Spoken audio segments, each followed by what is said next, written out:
अस्सलाम वालेकुम दोस्तों, इनसाइड बाय मौज़म फ़खर में खुश आमदीद। हुकूमत जाएगी रहेगी, कयास आ रही हैं और सरगोशियाँ ये बढ़ती जा रही हैं। और इस सूरत हाल में पीडीएम के सरबरा इजलास में नवाज शरीफ साहब की तरफ से पूरे वसूख के साथ एक ऐलान किया गया और इस ऐलान ने पूरी पीडीएम की क़यादत को हैरान करके रख दिया, क्योंकि नवाज शरीफ साहब ने जिस यकीन के साथ बात की थी उसे ये जाहिर हो रहा था कि नवाज शरीफ साहब के पास कुछ ऐसी मुसद्दका इंफॉर्मेशन मौजूद है, ख़ास तौर पर हुकूमत के जाने के हवाले से, जिसने उनके यकीन को बहुत ज़्यादा इजाफा कर दिया। नवाज शरीफ साहब ने पूरे यकीन के साथ, पूरे वसूख के साथ पीडीएम के सरबरा इजलास में पीडीएम की क़यादत को आगाह किया कि अब इस्टेब्लिशमेंट का हाथ इमरान खान साहब के सर पे नहीं है। और उनकी तरफ से ये बात पूरे यकीन से कहने के बाद पीडीएम के सरबरा इजलास में इस हवाले से बहस शुरू हो गई कि जनाब अब हमें इस सूरत हाल में क्या करना चाहिए। और इस मामले पर भी बात हुई, क्या ये इस्टेब्लिशमेंट की तरफ से कोई ऐसा ब्लफ तो नहीं है कि जिसके चक्कर में इस्टेब्लिशमेंट पीडीएम की क़यादत को उलझा कर कोई अपना मकसद निकालना चाहती है। और नवाज शरीफ साहब की तरफ से इस बात में जवाब भी दिया गया। अब क्या सूरत हाल हुई पीडीएम के कल के सरबरा इजलास के अंदर की जो कहानी है वो कुछ हद तक सामने आई है। इस इजलास के अंदर नवाज शरीफ साहब का जो तकरीर है उसके बारे में भी कुछ पॉइंट्स सामने आए हैं। मरियम साहबा के, शहबाज शरीफ साहब के, मौलाना फजलुर रहमान के, ख़ासतौर पर अख्तर मैंगल साहब ने भी एक बड़ी वलवला अंगेज किस्म की तकरीर की है इस इजलास में। सारी सूरत हाल पर बात करूँगा, ख़ास तौर पर उस नुक्ते पर बात करूंगा जब नवाज शरीफ साहब ने अपने खिताब या और के बाद जो ओपन डिस्कशन का जब टाइम आया तो उन्होंने एक नुक्ता ऐसा उठाया जिससे मौलाना फजलुर रहमान साहब तिल मिला कर रह गए। वो नुक्ता क्या था, इस सूरत हाल पर बात करूंगा, लेकिन उससे पहले बात करते हैं जनाब एक ऐसी शख्सियत की जो अब पाकिस्तान से उड़ने की, उड़नछू होने की तैयारी में है। और आप फिर ना कहना कि हमें खबर ना हुई, क्योंकि मामला बहुत ज़्यादा इंपॉर्टेंस का हामिल है। क्योंकि भाई जो अब उड़ने की तैयारी में है, लंबा चूना लगा लिया है, अब उन्होंने सीट उनकी बुक हो गई है और इस हवाले से नून लीग के दावे भी धरे के धरे रह गए हैं। बल्कि अब उनके मुतबादल के लिए भी इंटरव्यूज़ का आगाज़ हो गया है और दो शख्सियात को शॉर्टलिस्ट कर लिया गया है। मेरा इशारा एहतसाब अकबर यानी शहजाद अकबर साहब की तरफ है, क्योंकि उन्होंने अब पाकिस्तान से जाने की ना सिर्फ तैयारी पकड़ ली है बल्कि स्विट्ज़रलैंड के लिए उन्होंने अपनी एक सीट भी बुक करा ली है। और स्विट्ज़रलैंड के बाद वो लंदन जाएंगे, जहां पर उन्होंने अपने ख़रीद करदा, ऐलान करदा फ्लैट के अंदर कुछ अरसा क़याम करेंगे। इस दौरान वो पाकिस्तान वापस आएंगे या नहीं, क्योंकि अब यहाँ पर उनके लिए महाज बहुत हद तक गर्म होने जा रहा है। क्योंकि उनके बारे में जो तनकीद है ख़ुद उनके अपने साबिक़ हुकूमती और वजारती हलकों की तरफ से की जा रही है। और कुछ ऐसी चीज़ें भी सामने लाई जा रही हैं अगले चंद दिनों के अंदर जिसके ज़रिए शहजाद अकबर साहब के गिर्द किसी किस्म का घेरा तंग होने का इम्कान पाया जा रहा है। ख़ास तौर पर उनके अपने 3 साल के दौरे इक़्तिदार के बारे में भी बहुत सारी कहानियाँ मंज़र-ए-आम पे आ रही हैं। और एक सवाल तो अब बहुत ज़्यादा अमूमी तौर पर उठाया जा रहा है कि शहजाद अकबर साहब ने 3.5 साल इक़्तिदार में रहने के दौरान 28 गैर मुल्की दौरों में करोड़ों रुपए का सरकारी ख़जाना इस्तेमाल किया, लेकिन करोड़ों रुपए खर्च करने के बाद भी वो एसेट रिकवरी यूनिट के हेड के तौर पर, उसके बाद फिर मुशीर एहतसाब व दाखिला के तौर पर भी 1 रुपए की रिकवरी नहीं कर सके, जिसकी वजह से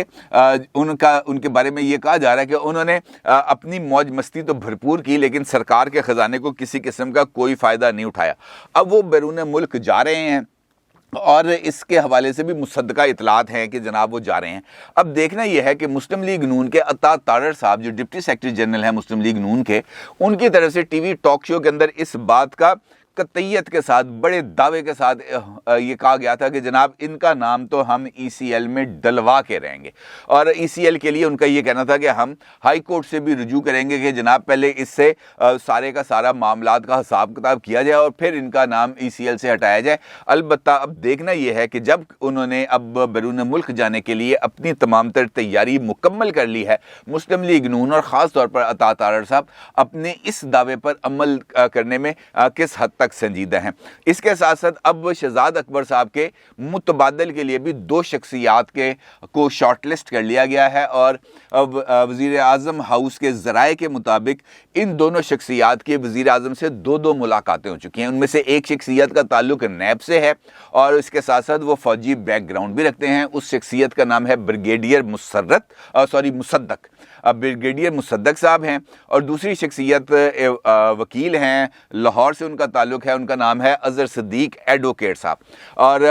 अज़हर सिद्दीक साहब की बात पहले कर लेते हैं क्योंकि अज़हर सिद्दीक साहब ने भी शहजाद अकबर साहब को धक्का लगाने में अच्छा खासा रोल प्ले किया था।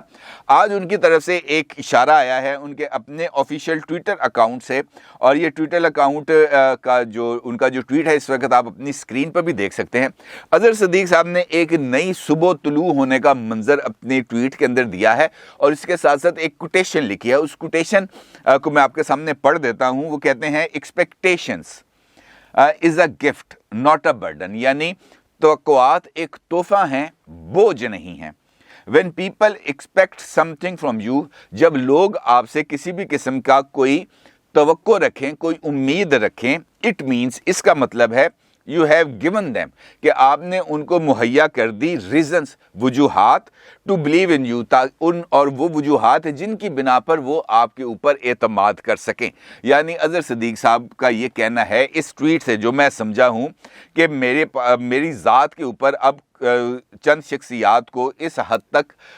उम्मीद और यकीन हो चुका है कि मैं वो तमाम कारहाय नुमायाँ अंजाम दे सकता हूँ जो इससे पहले लोग नहीं दे सके। यानी शहजाद अकबर साहब वो सारे काम नहीं कर सके, वो काम ये खाकसार कर सकता है। लिहाजा मुझे इस बारे में मौका मिलने का मुकम्मल तौर पर यकीन है। मैंने तो इस ट्वीट से ये मकसद लिया है और मुझे ये लग रहा है कि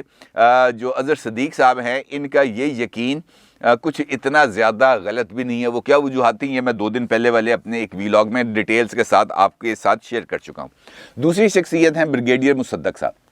ब्रिगेडियर मुसद्दक साहब भी नैब के अंदर रह चुके हैं, डिप्टी चेयरमैन रह चुके हैं और शरीफ फैमिली के हवाले से और शरीफ फैमिली के ख़िलाफ़ मुकदमात बनाने में और उनके ख़िलाफ़ रेफरेंस का मवाद इकट्ठा करने में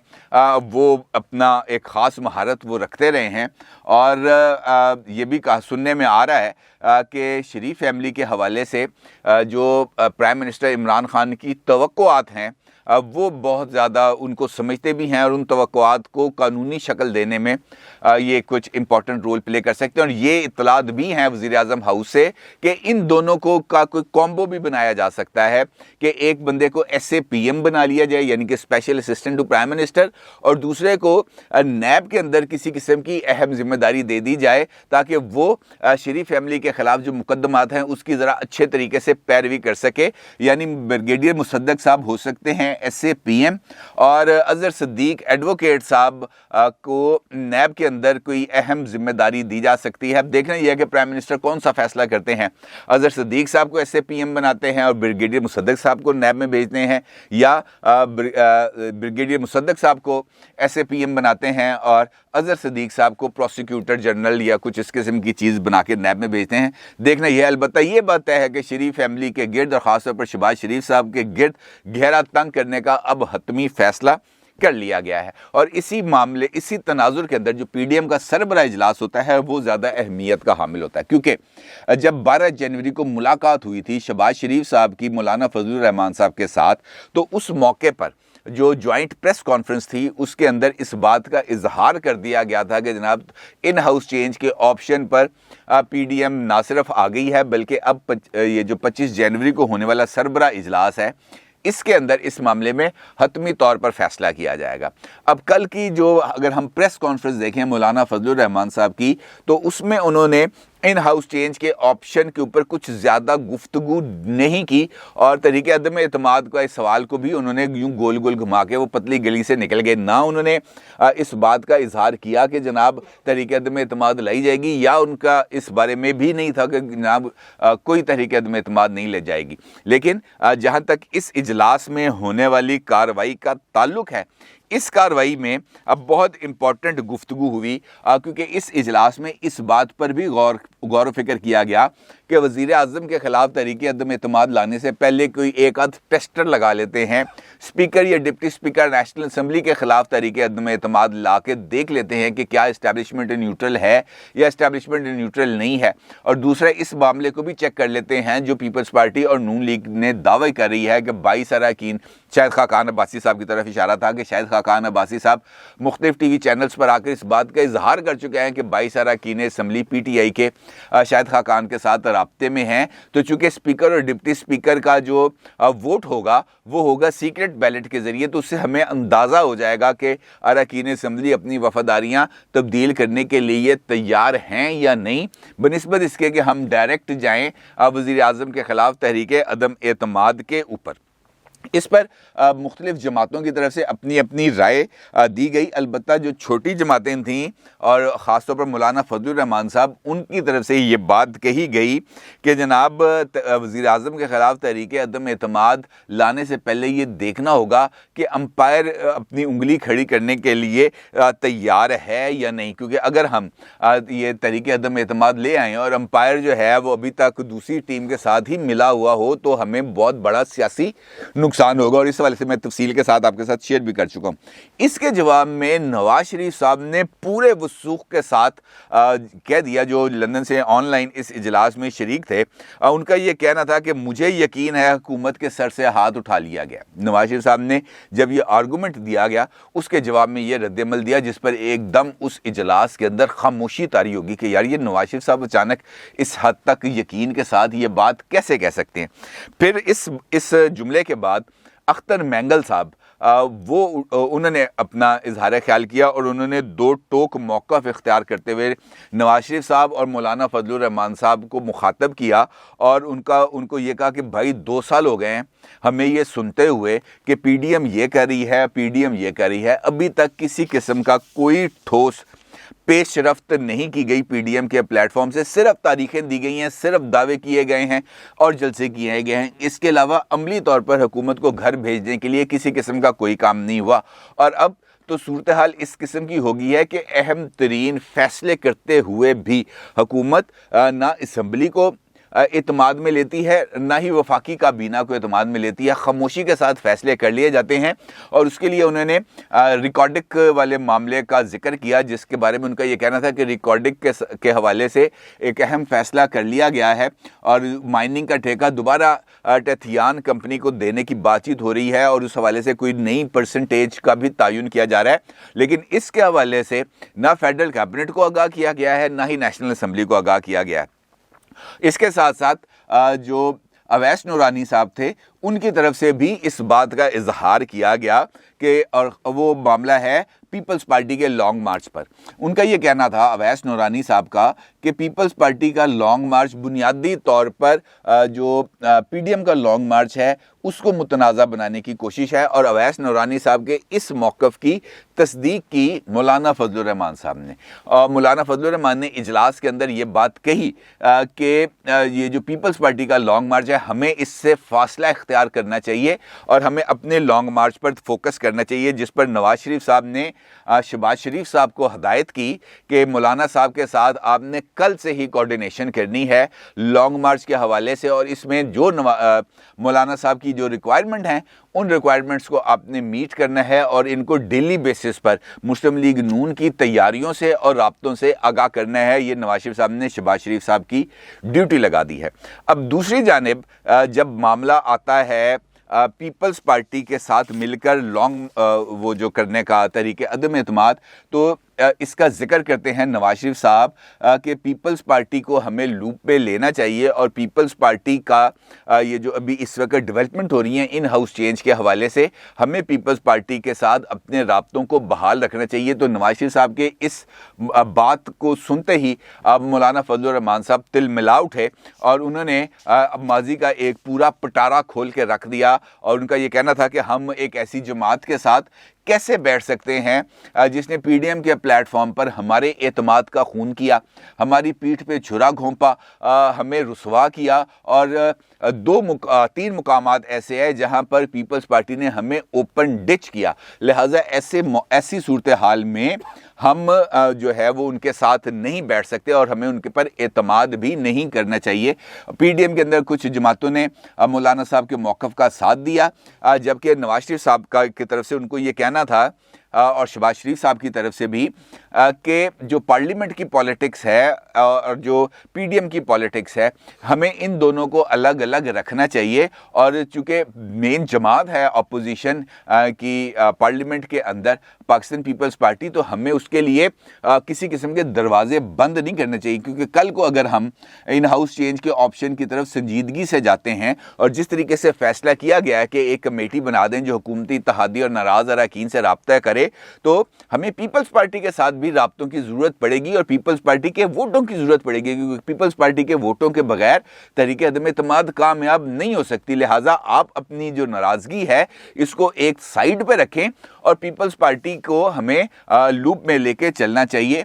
जिस पर मौलाना साहब ने कहा कि जनाब ये आपका फैसला है, आप उनसे लूप में रहना चाहें तो रहें, अदरवाइज़ मैं तो अपनी राय पर कायम हूँ। और इस बात का इजहार हमें प्रेस कॉन्फ्रेंस के अंदर जब मौलाना साहब आए तो उस वक्त भी मिला, जब उनसे पीपल्स पार्टी के हवाले से बात हुई तो एक यूँ उन्होंने नागवारी का इजहार किया, रुख फेर लिया अपना, और जब बात भी की तब भी नागवारी से बात की। और इसके पस पर्दा बहुत सारी चीज़ें हैं जो मौलाना साहब की नाराज़गी का सबब है। आसिफ अली जरदारी साहब का रवैया भी है, बल्कि अगर आपको याद हो कुछ अरसा पहले क्यूम सोमरो साहब जो आसिफ अली जरदारी साहब के बड़े मुतमद ख़ास हैं,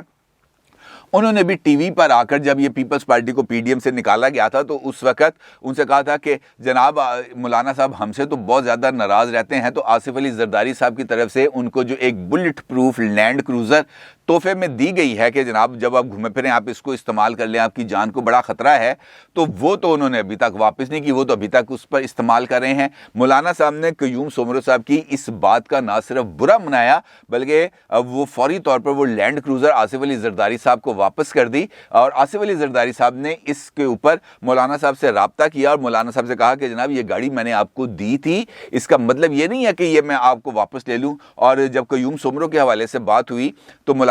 तो आसिफ जरदारी साहब ने कहा कि आपके भी तो लीडर हैं जो पीपल्स पार्टी पर तनकीद करते हैं, मैंने तो कभी इस तनकीद का बुरा नहीं मनाया। राशिद सुमरो साहब हर दूसरे दिन सिंध गवर्नमेंट मुझ पर बिलावल के ऊपर बात करते हैं, तनकीद करते हैं, आपकी जमात के दीगर क़यादत मौलाना अब्दुल गफूर हैदरी, मौलाना हम्दुल्ला, ये तमाम लोग बात करते हैं, हमने तो कभी इसके ऊपर बुरा नहीं मनाया। तो ये जो मेरी और आपका ज़ाती मामला है इसके अंदर हमें पार्टी और पॉलिटिक्स दोनों को नहीं लाना चाहिए। फिर मौलाना साहब ने गाड़ी वापस ले ली, खैर, लेकिन वो जो ताल्लुकात हैं वो अभी तक उसी जगह पर मौजूद हैं। अब इस सारी सूरत हाल के अंदर ये जो बात हो रही है इन हाउस चेंज होगी नहीं होगी, ये मैं आपको इस पर एक और छोटी सी इन्फॉर्मेशन दे के बात ख़त्म करूँगा कि ये मामला अब कुछ ज़्यादा दूर नहीं है। क्योंकि अगर आपको याद हो तो इनसाइड देखने वाले हमारे जो व्यूअर्स हैं रेगुलर, वो ये बात जानते हैं कि मैंने आपको ये बताया था कि नवाज शरीफ साहब के साथ अब इंटरनेशनल इस्टेब्लिशमेंट भी राब्ते में आ चुकी है और हामिद करज़ई साहब की मुलाकात के हवाले से भी मैंने आपको बताया था। अब एक इन्फॉर्मेशन ये मुझ तक पहुँची है कि एक अहम तरीन शख्सियत पाकिस्तान की वो अगले महीने जा रही है अमरीका। गौर कर लीजिएगा, एक अहम तरीन शख्सियत जा रही है अमेरिका, और ये वो शख्सियत नहीं है जिसका मोदी फ़ोन नहीं सुनता और बाइडन फ़ोन करता नहीं, ये और शख्सियत है। वो जा रही है, अहम तरीन शख्सियत है, ताकतवर शख्सियत है, वो जा रही है अमेरिका और वहाँ पर मुमकिना तौर पर पाकिस्तान के लिए कुछ माली फ़वाइद और कुछ पाबंदियों को हटाने का रास्ता कुछ तलाश करने की कोशिश की जाएगी। और वो अगर उसमें उनको थोड़ी सी पेशरफ्त होती है तो उनकी वतन वापसी पर फरवरी के दूसरे और तीसरे हफ्ते के अंदर आपको कुछ ज़्यादा तेज़ी से पॉलिटिकल डेवलपमेंट्स होती हुई नज़र आएंगी और फरवरी के लास्ट वीक या मार्च के फर्स्ट वीक के अंदर तहरीक अदम एतमाद ना सिर्फ टेबल हो जाएगी बल्कि कामयाब भी हो जाएगी। और इसका आप देख लीजिएगा, इसको नोट कर लें, आपको इंशाल्लाह इन डेवलपमेंट्स को ये होती हुई बहुत जल्द नज़र भी आएंगी और ये डेवलपमेंट अपने मंतकी अंजाम तक भी पहुँचेंगी। अपनी राय का ज़रूर इज़हार कीजिएगा। आपको बहुत शुक्रिया। अल्लाह हाफ़िज़।